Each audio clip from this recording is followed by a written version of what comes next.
ಎಲ್ಲರಿಗೂ ನಮಸ್ಕಾರ. ರುಚಿ ಮನೆಗೆ ಸ್ವಾಗತ. ಯಾರೆಲ್ಲ ಈ ನನ್ನ ಯೂಟ್ಯೂಬ್ ಚಾನಲ್ನ ಸಬ್ಸ್ಕ್ರೈಬ್ ಮಾಡದೆ ನೋಡ್ತಾ ಇದ್ದೀರೋ ಪ್ಲೀಸ್ ಸಬ್ಸ್ಕ್ರೈಬ್ ಮಾಡ್ಕೊಳ್ಳಿ. ಹಾಗೆ ಒಂದು ಲೈಕ್ ಮಾಡಿ, ಶೇರ್ ಮಾಡಿ, ಕಮೆಂಟ್ ಮಾಡೋದನ್ನ ಮರಿಬೇಡಿ. ನಾನು ಇವತ್ತು ಶುಕ್ರವಾರ ಬನಶಂಕರಮ್ಮನ ದೇವಸ್ಥಾನಕ್ಕೆ, ಇದು 2ನೇ ವಾರ ದೀಪ ಹಚ್ಚೋದಕ್ಕೆ ಹೋಗೋಣ ಅಂತ ಹೇಳಿ ಅದಕ್ಕೆ ನಾನು ರೆಡಿ ಆದ್ವಿ. ಬೆಳಗ್ಗೆ ಸ್ವಲ್ಪ ಬೇಗನೆ ಇದ್ದು, ಒಂದು 4 ಗಂಟೆಗೆಲ್ಲ ಬೇಗನೆ ಇದ್ವಿ. 4 ಗಂಟೆಗೆಲ್ಲ ಎದ್ದು ಸ್ನಾನ ಮಾಡಿ, ಮನೆಯೆಲ್ಲ ಕ್ಲೀನ್ ಮಾಡಿ, ಪೂಜೆ ಮಾಡಿ, ಮಕ್ಕಳಿಗೆಲ್ಲ ಟಿಫನ್ ರೆಡಿ ಮಾಡಿಟ್ಟು, ಮತ್ತು ದೇವ್ರ ಮನೆಯಲ್ಲೂ ಎಲ್ಲ ಪೂಜೆ ಎಲ್ಲ ಮುಗಿಸಿ ಆಮೇಲೆ ದೇವಸ್ಥಾನಕ್ಕೆ ಹೋದ್ವಿ. ಅಂದರೆ ನಾವು ಇಲ್ಲೊಂದು 7 ಗಂಟೆಗೆ ಮನೆ ಬಿಟ್ಟರೆ ಅಲ್ಲಿ 7:45ಗೆಲ್ಲ ಹೋಗ್ತೀವಿ. ಒಂದು 8:15 ಅಷ್ಟರಲ್ಲೆಲ್ಲ ಪೂಜೆ ಮುಗಿಯುತ್ತೆ.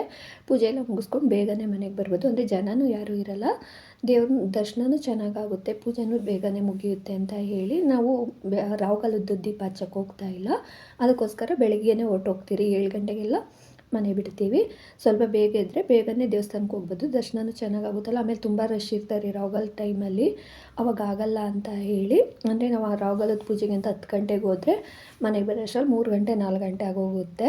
ಅದಕ್ಕೋಸ್ಕರ ಏನು ಮಕ್ಕಳು ಬಂದಿರ್ತಾರೆ ಅಂತ ಹೇಳಿ ಸ್ವಲ್ಪ ಬೇಗನೆ ಹೋಗೋಣ ಅಂತ 10 ಗಂಟೆಗೆ ಅಷ್ಟರಲ್ಲಿ ನಾವು ಮನೇಲಿ ಇರ್ತೀವಿ ಅಂತ ಹೇಳಿ ಇವಾಗ ಬೆಳಗ್ಗೆ ಟೈಮೇ ಹೋಗ್ತಾಯಿದ್ದೀವಿ. ಇದು 2ನೇ ವಾರ ದೀಪ ಹಚ್ಚಕ್ಕೆ ಹೋಗ್ತಾ ಇರೋದು. ಒಳಗಡೆ ಅಂತ ದೀಪ ಹಚ್ಬೇಕಾದ್ರೆ ಅಲ್ಲೇ ಹೇಳಿದ್ರು, ಮೊಬೈಲೆಲ್ಲ ಯೂಸ್ ಮಾಡಬೇಡಿ, ಫೋಟೋ ತೆಗಿಬೇಡಿ ಅಂತ. ಆಯಿತು ಅಂತ ಹೇಳಿ ನಾನು ಅಲ್ಲಿ ಫುಲ್ ವೀಡಿಯೋ ಏನು ತಗೊಳ್ಳೋದಕ್ಕೆ ಹೋಗಿಲ್ಲ. ದೀಪ ಎಲ್ಲ ರೆಡಿ ಮಾಡ್ಕೊಂಡು ಪೂಜೆ ಎಲ್ಲ ಮುಗಿಸಿದೆಲ್ಲ ಆಯಿತು. ನಾವು ಇನ್ನೂ ಸ್ವಲ್ಪ ಟೈಮ್ ಇತ್ತು ನಮ್ಮೂರು ಬಸ್ ಬರೋದಕ್ಕೂ, ಅದಕ್ಕೆ ಅಲ್ಲೇ ವೆಯ್ಟ್ ಮಾಡ್ತಾಯಿದ್ವಿ. ಅಷ್ಟರಲ್ಲಿ ದೇವಸ್ಥಾನ ಸುತ್ತು ಒಂದು 3 ಸುತ್ತಾದರೂ ಹಾಕ್ಬಿಟ್ಟು ಬರೋಣ ಅಂತ ಹೇಳಿ, ಇನ್ನೂ ಟೈಮ್ ಇದೆ ಅಂತ ಹೇಳಿ ಹಾಗೆ ದೇವಸ್ಥಾನ ಸುತ್ತು 3 ಸುತ್ತು ಹಾಕ್ಬಿಟ್ಟು ಬರೋಣ ಅಂತ ಹೋದ್ವಿ. ದೇವಸ್ಥಾನ ಸುತ್ತು 3 ಸುತ್ತು ಹಾಕ್ಬಿಟ್ಟು ಬರೋ ಅಷ್ಟರಲ್ಲಿ ದೇವಸ್ಥಾನದಲ್ಲಿ ಗರ್ಭಗುಡಿಲಿ ಪೂಜೆ ಎಲ್ಲ ಮುಗಿಸಿ ದೇವ್ರನ್ನೂ ದೇವಸ್ಥಾನ ಸುತ್ತು 3 ಸುತ್ತು ಹಾಕೋದಕ್ಕೆ ಅಂತ ಹೇಳಿ ದೇವ್ರನ್ನೂ ತೊಗೊಂಡು ಬಂದರು. ಹಾಗೆ ನಮಸ್ಕಾರ ಮಾಡ್ಕೊಂಡು ಕೂತಿದ್ವಿ.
ಅದಕ್ಕೆ ಹಾಗೆ ಸ್ವಲ್ಪ ಕಪ್ಪು ಬಳೆ ಬೇಕು ಅಂತ ಹೇಳಿ ಬಳೆ ನೋಡ್ತಾಯಿದ್ರು. ಹಾಗೆ ಮನೆಗೆ ಸ್ವಲ್ಪ ಹೂವು ತೊಗೊಂಡು, ಕಳಶಕ್ಕೆಲ್ಲ ಹೂವು ಸಿಗಲ್ವಲ್ಲ, ಬೇರೆ ದಾಸವಾಳದ ಹೂವು ಎಲ್ಲ ಸಿಗುತ್ತೆ, ಕಳಶಕ್ಕೆ ಸಿಗಲ್ಲ ಅಂತ ಹೇಳಿ ಹೋಗಿ ಹೂವು ತೊಗೊಂಡು ಬಂದ್ವಿ. ಇಲ್ಲಿಗೆ ಇವತ್ತಿನ ವಿಡಿಯೋ ಎಂಡ್ ಆಗುತ್ತಿದೆ. ಧನ್ಯವಾದಗಳು.